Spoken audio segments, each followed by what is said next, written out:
უკრაინის პრეზიდენტმა ვლადიმირ ზელენსკიმ მოითხოვა, რომ რუსი ბიზნესმენის აბრამოვიჩის ფული უკრაინისთვის საჰაერო თავდაცვის სისტემების შესაძენად გამოიყენონ.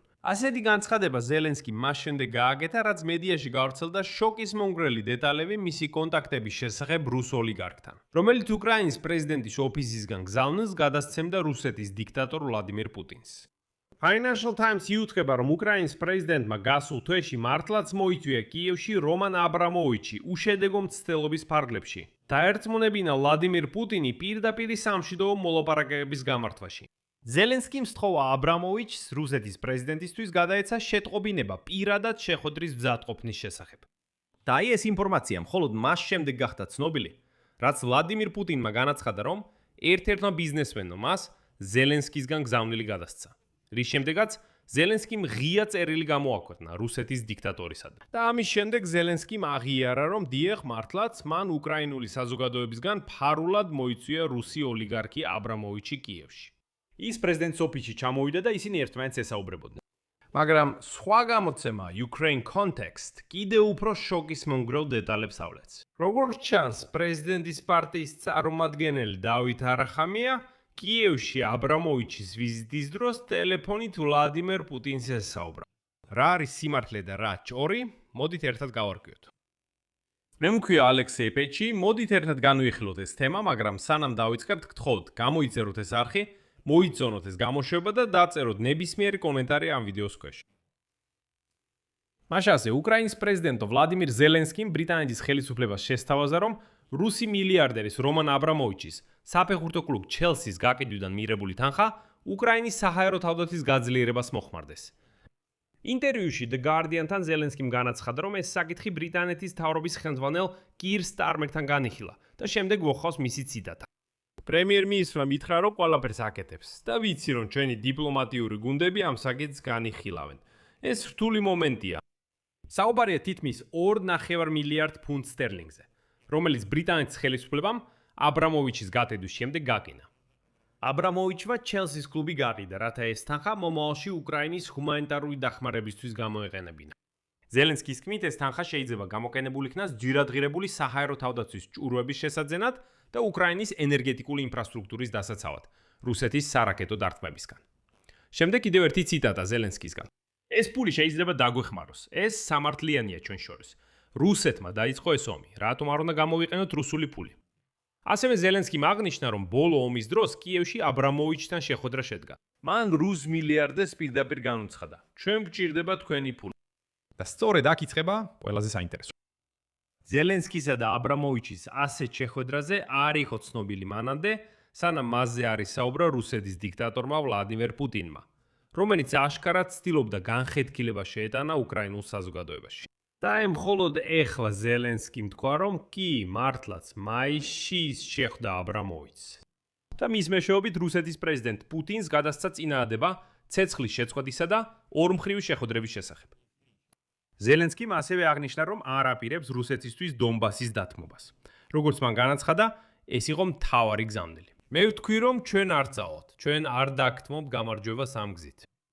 აქვე აღნიშნა, რომ ადრე Financial Times-მა დაწერა, რომ ზელენსკიმ გასულ თვეში კიევში მიიწვია აბრამოვიჩი, რათა პუტინისთვის გზავნილი გადაეცა. ასე, უკრაინას სურდა ეჩვენებინა თავისი განზრახვების სერიოზულობა რუსებთან პირდაპირ მშვიდობის მოლაპარაკებების მიმართ. მიუხედავად იმისა, რომ აშშ-ში, რომელიც ცდილობს შუამავლობას ცეცხლის შეწყვეტაში, ახლო აღმოსავლეთში ომით არის დაკავებული. როგორც გამოცემა წერს, კიევს იმედი აქვს, რომ წარმატება რუსეთის შეტევის შეჩერებაში, რომელიც ბოლო თვეებში პრაქტიკულად გაჩერდა, რუსული ჯარების დიდი დანაკარგებისა და შორეული ავიადართმებით რუსეთის ხაზის სიღრმეში მიყენებული ზიანის გამო, მისცემს ბიძგს დაუყოვნებლივ ცეცხლის შეწყვეტას. ამ ისტორიის ქრონოლოგია შემდეგია. გასულ პარასქევს ვლადიმერ პუტინმა განაცხადა, რომ 21 მაისს კიევში ვიზიტის შემდეგ ის შეხვდა ერთ ბიზნესმენს, რომელსაც მან ციტატა ჩვენი საქმიანი წრეების ერთ-ერთ წარმომადგენლად მოიხსენია. მან მოусმინა აბრამოვიჩს და უარი თქვა ზელენსკისთან შეხვედრაზე. შედეგად, თავად ზელენსკიმ დაადასტურა Financial Times-ის ინფორმაცია და Sky News-ისთვის განაცხადა, რომ აბრამოვიჩი მართლაც შეხვდა მას კიევში. თუმცა ეს ამბავი ცოტა სხვა კუთხით წარმოადგინა. შემდეგ მოდის ზელენსკის ციტატა. ის მოვიდა ჩემთან და უნდა გადმოეცა. რომ ისინი მზად არიან, რომ სურთ გაიგონ რას ვაპირებთ ჩვენ. მეუთხარი რომ საქმე ჩვენში არ არის, თქვენ ომობთ ჩვენს წინააღმდეგ, ჩვენს ტერიტორიაზე და მეუთხარი მას დონბასზე.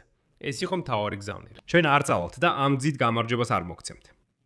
ჩვენ ასევე ვისაუბრეთ ნებისმიერ კომპრომისზე. მეუთხარი რომ ცეცხლის შეწყვეტა ჩვენი მხრიდან ყველაზე დიდი კომპრომისია.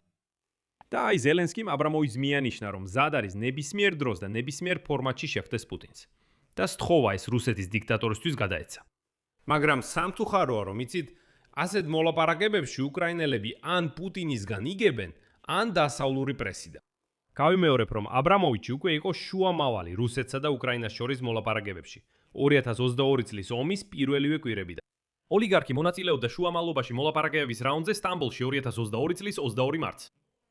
ასევე Financial Times ამტკიცებს, რომ აბრამოვიჩმა ხელი შეუთხო შეთანხმების დადებას, რომელიც უზრუნველყოფდა უკრაინული მარცვლეულის ექსპორტს შავი ზღვის გავლით იმავე წლის ბოლოს.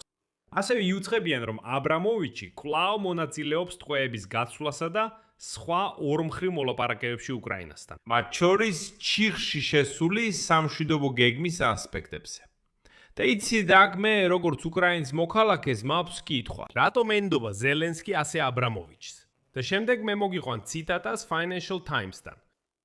აბრამოვიჩის თქმით, უკრაინის ლიდერი პრეზიდენტი ზელენსკი ფიქრობს, რომ ყველა პრობლემის გადაწყვეტა შეუძლია თავისი პირადი ხიბლის მაგიით ლიდერების პირად შეხვედრაზე, თქვა ოლიგარქთან დაახლოებულმა პირმა. აბრამოვიჩი ზელენსკის ქმედებებს კაპიტნის მეტოქეობას უწოდებს. ანალოგიურად კომედიურ შოუსთან KVN, სადაც უკრაინის პრეზიდენტი ჩნდებოდა, მანამდე სანამ პოლიტიკაში ჩაერთვებოდა. პუტინი საერთოდ არ არის ამით დაინტერესებული. ეს არც ტრამპზე მოქმედებს, მაგრამ ზელენსკი სრულად ამაზეა კონცენტრირებული და ამათაც კარგი. ორმა მაღალი რანგის უკრაინელმა ჩინოვნიკმა ზელენსკის მიერ აბრამოვიჩის მეშვეობით გაგზავნილი შეტყობინება შეადარა პუტინისთვის გახსნილ წერილს, რომელიც მან ხუთშაბათს გამოაქვეყნა პრეზიდენტის ვებგვერდზე და რამაც მოსკოვის გაბრაზებული რეაქცია გამოიწვია. ერთ-ერთმა ჩინოვნიკმა განაცხადა, რომ შეტყობინების ტონი ნაკლებად მტრული იყო, ვიდრე საჯარო განცხადების ტონი. და ბოლოს გამოცემა Ukraine Context-მა კიდევ უფრო მეტად შოკში ჩააგდო ყველა. გამოცემა წერს, რომ პრეზიდენტის ფრაქციის ხალხის მსახურის ხელმძღვანელი უმაღლეს რადაში დავით არახამია ცოტა ხნით ესაუბრა ტელეფონით რუსეთის პრეზიდენტ ვლადიმერ პუტინს, როდესაც რუს ოლიგარქ აბრამოვიჩს ხვდებოდა. აღნიშნულია, რომ ამის შემდეგ აბრამოვიჩი 21 მაისს უკრაინაში პირად შეხვედრაზე ჩავიდა ზელენსკისთან. და სწორედ ამის შემდეგ გამოჩნდა ის ღია წერილი უკრაინის პრეზიდენტისგან. მაგრამ როგორც უკვე თქვი, ეს ბარათი ღია წერილით აშკარად გათამაშდა დაუბანელ რუსებს იმის საჩვენებლად, თუ ვინ არის სინამდვილეში დამნაშავე, იმაში რომ რუსულ ქალაქებში უკრაინული დრონები და რაკეტები მიფრინავენ. უკრაინამ პირდაპირ შესთავაზა პუტინს მშვიდობა და მოლაპარაკებები, მაგრამ მან ისინი საჯაროდ უარყო. საერთოდ აქ მრავალ წერტილს დავშო. თქვენი აზრი და დასვლები დაწერეთ კომენტარებში ამ გამოშვების ქვეშ. გამოიწერეთ არხი, დააჭირეთ ზარს და არ დაგავიწყდეთ ლაიქის დაჭერა. თუ გსურთ ამ YouTube არხის მუშაობის ხარდაჭერა, შეგიძლიათ ფინანსურად დაეხმაროთ ნებისმიერ დონატით, ვიდეოს აღწერაში მოცემული ბმულებისა და რეკვიზიტების საშუალებით. ამით დასრულდა. იზრუნეთ საკუთარ თავზე. ყველას ნახვამდის. კარგ გრძელება.